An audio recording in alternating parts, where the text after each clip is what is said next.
गुरु ब्रह्मा गुरु विष्णु गुरुदेवो महेश्वरः गुरु साक्षात् परम ब्रह्मा तस्मै श्री गुरुवे नमः। त्वमेव माता च पिता त्वमेव बन्धुश्च सखा त्वमेव विद्या द्रविणं त्वमेव सर्वं मम देव देवा। अध्याय में आपने सुना मनवंतरादि काल विभाग का वर्णन। अथ द्वादशोध्याय। द्वादशोध्याय में है सृष्टि का विस्तार कैसे किया गया। श्री मैत्रेय जी ने कहा, विदुर जी, यहाँ तक मैंने आपको भगवान की काल रूप महिमा सुनाई।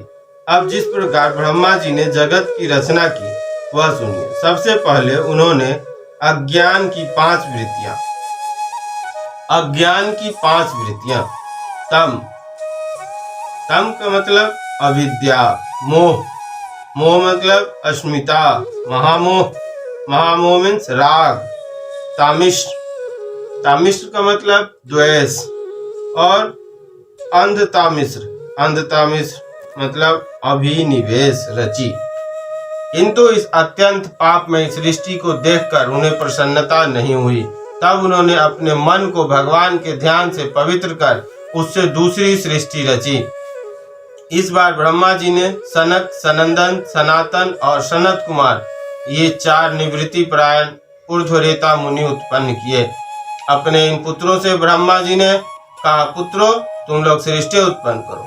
किंतु वे जन्म से मोक्ष मार्ग, निवृत्ति मार्ग का अनुसरण करने वाले और भगवान के ध्यान में तत्पर थे, इसलिए उन्होंने ऐसा करना नहीं चाहा।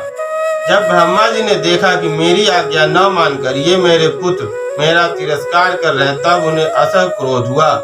उन्होंने उसे रोकने का प्रयत्न किया, किंतु बुद्धि द्वारा उनके बहुत रोकने पर भी वह क्रोध तत्काल प्रजापति की भौहों के बीच में से एक नीले और लाल रंग के बालक के रूप में प्रकट हो गया। वे देवताओं के पूर्वज भगवान भव रुद्र रो कर कहने लगे, जगत पिता विधाता, मेरे नाम और रहने का स्थान बतलाइए। तब कमल योनि भगवान ब्रह्मा ने उस बालक की प्रार्थना पूर्ण करने के लिए मधुर वाणी में कहा, रो मत, मैं अभी तुम्हारी इच्छा पूरी करता हूँ। देवश्रेष्ठ, तुम जन्म लेते ही बालक के समान फूट कर रोने लगे, इसलिए प्रजा तुम्हें रुद्र नाम से पुकारेगी। तुम्हारे रहने के लिए मैंने पहले से ही हृदय, इंद्रिय, प्राण, आकाश, वायु, अग्नि, जल, पृथ्वी, सूर्य, चंद्रमा और तप ये स्थान रच दिए हैं। तुम्हारे नाम मनु, महिनस, महान, शिव, ऋध्वज, उग्ररेता, भव, काल, वामदेव और धृतव्रत होंगे तथा घी, मृति, उष्णा, उमा, नियुत, सर्पी, ईला, अंबिका, इरावती, सुधा और दीक्षा ये 11 रुद्रानियां तुम्हारी पत्नियां होंगी। तुम उपयुक्त नाम, स्थान और स्त्रियों को स्वीकार करो और इनके द्वारा बहुत सी प्रजा उत्पन्न करो, क्योंकि तुम प्रजापति हो। लोक पिता ब्रह्मा जी से ऐसी आज्ञा पाकर भगवान नील लोहित, बल, आकार और स्वभाव में अपने ही जैसी प्रजा उत्पन्न करने लगे। भगवान रुद्र के द्वारा उत्पन्न हुए उन रुद्रों को असंख्य युद्ध बनाकर सारे संसार को भक्षण करते देख ब्रह्मा जी को बड़ी शंका हुई। तब उन्होंने रुद्र से कहा, सुरश्रेष्ठ, तुम्हारी प्रजा तो अपनी भयंकर दृष्टि से मुझे और सारी दिशाओं को भस्म किए डालती है, अतः ऐसी सृष्टि और न रचो, तुम्हारा कल्याण हो। अब तुम समस्त प्राणियों को सुख देने के लिए तप करो, फिर उस तप के प्रभाव से ही तुम पूर्ववत इस संसार की रचना करना। पुरुष तप के द्वारा ही इंद्रियातीत सर्वांतयामी ज्योति स्वरूप श्री हरि को सुगमता से प्राप्त कर सकता है। श्री मैत्रेय जी कहते हैं, जब ब्रह्मा जी ने ऐसी आज्ञा दी तब रुद्र ने बहुत अच्छा कहकर उसे शिरोधार्य किया और फिर उनकी अनुमति लेकर तथा उनकी परिक्रमा करके वे तपस्या करने के लिए वन को चले गए। इसके पश्चात जब भगवान की शक्ति से संपन्न ब्रह्मा जी ने सृष्टि के लिए संकल्प किया, तब उनके 10 पुत्र और उत्पन्न हुए। उनसे लोक की बहुत वृद्धि हुई। उनके नाम मरीचि, अत्रि, अंगिरा, पुलस्त्य, पुलह, क्रतु, भृगु, वशिष्ठ, दक्ष और 10वें नारद थे। इनमें नारद जी प्रजापति ब्रह्मा जी की गोद से, दक्ष अंगूठे से, वशिष्ठ प्राण से, भृगु त्वचा से, क्रतु हाथ से, पुलह नाभि से, पुलस्त्य ऋषि कानों से, अंगिरा मुख से, अत्रि नेत्रों से और मरीचि मन से उत्पन्न हुए। फिर उनके दाएं स्तन से धर्म उत्पन्न हुआ, जिसकी पत्नी मूर्ति से स्वयं नारायण अवतीर्ण हुए, तथा उनकी पीठ से अधर्म का जन्म हुआ और उससे संसार को भयभीत करने वाला मृत्यु उत्पन्न हुआ। इसी प्रकार ब्रह्मा जी के हृदय से काम, भौहों से क्रोध, नीचे के होठ से लोभ, मुख से वाणी की अधिष्ठात्री देवी सरस्वती, लिंग से समुद्र, गुदा से पाप का निवास स्थान, राक्षसों का अधिपति निरृति, छाया से देवहूति के पति भगवान कर्दम जी उत्पन्न। इस तरह यह सारा जगत करता ब्रह्मा जी के शरीर और मन से उत्पन्न हुआ। विदुर जी, भगवान ब्रह्मा की कन्या सरस्वती बड़ी ही सुकुमारी और मनोहर थी। हमने सुना है एक बार उसे देखकर ब्रह्मा जी काम मोहित हो गए थे, यद्यपि वह स्वयं वासनाहीन थे।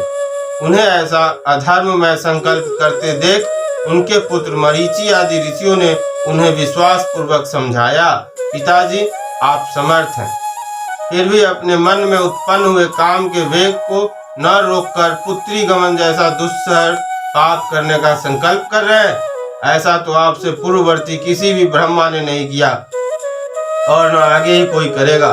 जगत गुरु, आप जैसे तेजस्वी पुरुषों को भी ऐसा काम शोभा नहीं देता, क्योंकि आप लोगों के आचरणों का अनुसरण करने से ही तो संसार का कल्याण होता है।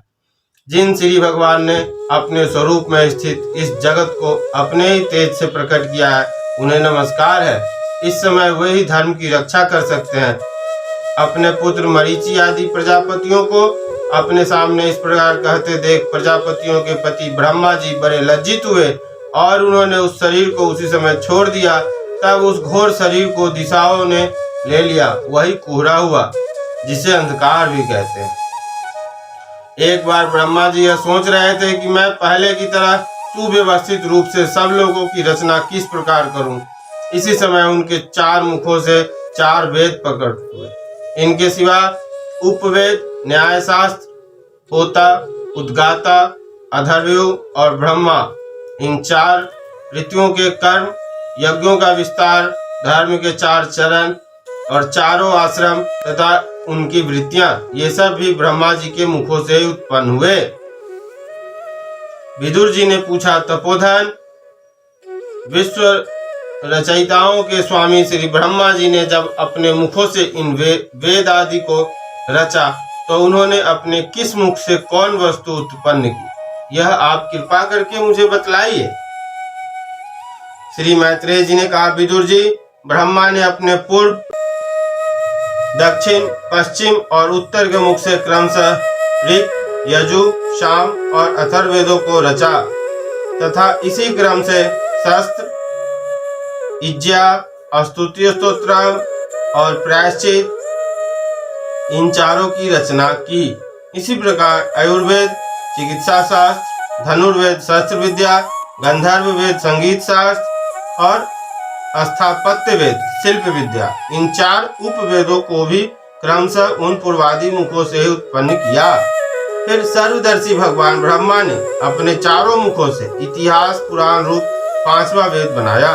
इसी क्रम से षोडशी और उक्त, चयन और अग्निष्टोम, आप्तोर्यम और अतिरात्र तथा वाजपेय और गोशब, ये 2 याग भी उनके पूर्वादि मुखों से ही उत्पन्न हुए। विद्या, दान, तप और सत्य, ये धर्म के 4 पाद और वृत्तियों के सहित 4 आश्रम भी इसी क्रम से प्रकट हुए। सावित्र, प्रजापत्य, ब्राह्म और बृहद, ये 4 वृत्तियां ब्रह्मचारी की हैं तथा वार्ता, संचय, शालीन और शिलोच, ये 4 वृत्तियां गृहस्थ की हैं।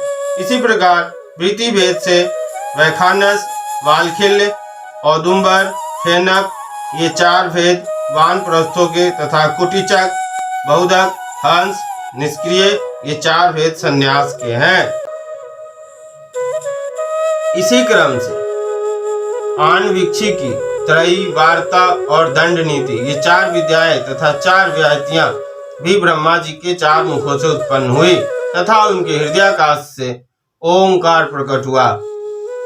उनके रोमों से पुष्निक, त्वचा से गायत्री, मांस से त्रिष्टुप, स्नायु से अनुष्टुप, अस्थियों से जगती, मज्जा से पंक्ति और प्राणों से वृत्ति छंद उत्पन्न हुआ। ऐसे ही उनका जीव स्पर्श वर्ण और देह स्वर वर्ण कहलाया। इनकी इंद्रियों को ऊष्म वर्ण और बालकों को अंतःस्थ कहते हैं और उनकी क्रीड़ा से निषाद, ऋषभ, गांधार, षडज, मध्यम, धैवत और पंचम, ये 7 स्वर हुए।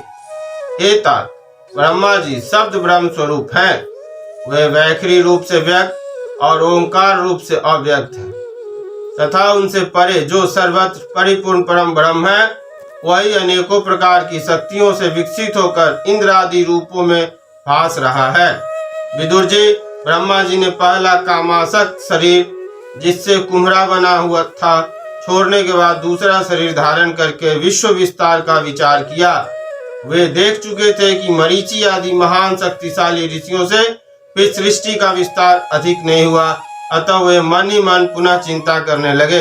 अहो, बड़ा आश्चर्य है, मेरे निरंतर प्रयत्न करने पर भी प्रजा की वृद्धि नहीं हो रही है। मालूम होता है इसमें दैव भी कुछ विघ्न डाल रहा है। जिस समय यथोचित क्रिया करने वाले श्री ब्रह्मा जी इस प्रकार दैव के विषय में विचार कर रहे थे, उसी समय अकस्मात उनके शरीर के 2 भाग हो गए थे। ब्रह्मा जी का नाम उन्हीं से विभक्त होने से कारण शरीर को काय कहते हैं। उन दोनों विभागों से एक स्त्री पुरुष का जोड़ा प्रकट हुआ। उनमें जो पुरुष था वह सार्वभौम सम्राट स्वयंभू मनु हुए और जो स्त्री थी वह उनकी महारानी शतरूपा हुई। तब से मिथुन धर्म स्त्री पुरुष संभोग से प्रजा की वृद्धि होने लगी। महाराज स्वयंभू मनु ने शतरूपा से 5 संतान उत्पन्न की। साधु शिरोमणि विदुर जी, उनमें प्रियव्रत और उत्तानपाद 2 पुत्र थे तथा आकृति, देवहूति और प्रसूति 3 कन्याएं थी। मनु और शतरूपा के 5 संतान हुए, जिसमें प्रियव्रत और उत्तानपाद 2 पुत्र थे तथा 3 लड़कियां थी, जिनका नाम था आकृति, देवहूति और प्रसूति। मनु जी ने आकृति का विवाह रुचि प्रजापति से किया। मझली कन्या देवहूति कर्दम जी को दी और प्रसूति दक्ष प्रजापति को। मतलब तीनों लड़कियों की शादी किए तो पहली लड़की आकृति का विवाह रुचि प्रजापति से किया। मझली लड़की देवहूति की शादी ऋषि कर्दम जी से की और तीसरी जो थी उसकी शादी प्रसूति, तीसरी लड़की प्रसूति जिसको दक्ष प्रजापति के साथ। इन तीनों कन्याओं की संतति से सारा संसार भर गया। इति श्रीमद् भागवते महापुराणे पारमहंस्या संहितायां 3 स्कंधे 12 भागवत भगवान की है आरती, पापियों के पाप को है तारती। ये अमर ग्रंथ है, मुक्ति पंथ है, पंचम वेद निराला, नव ज्योति जलाने वाला। हरि नाम यही, हरि धाम यही, यही जग मंगल की आरती। पापियों को पाप से है तारती, श्री भागवत भगवान की है आरती। ये शांति गीत पावन पुनीत, पापों को मिटाने वाला, हरि दरस दिखाने वाला। यह सुख करनी यह दुख हरनी, श्री मधुसूदन की आरती। पापियों को पाप से है तारती, श्री भागवत भगवान की है आरती। ये मधुर बोल जग फंद खोल, सन्मार्ग दिखाने वाला, बिगड़ी को बनाने वाला। श्री राम यही घनश्याम यही, यही प्रभु की महिमा की आरती। पापियों को पाप से है तारती, भागवत भगवान की है आरती।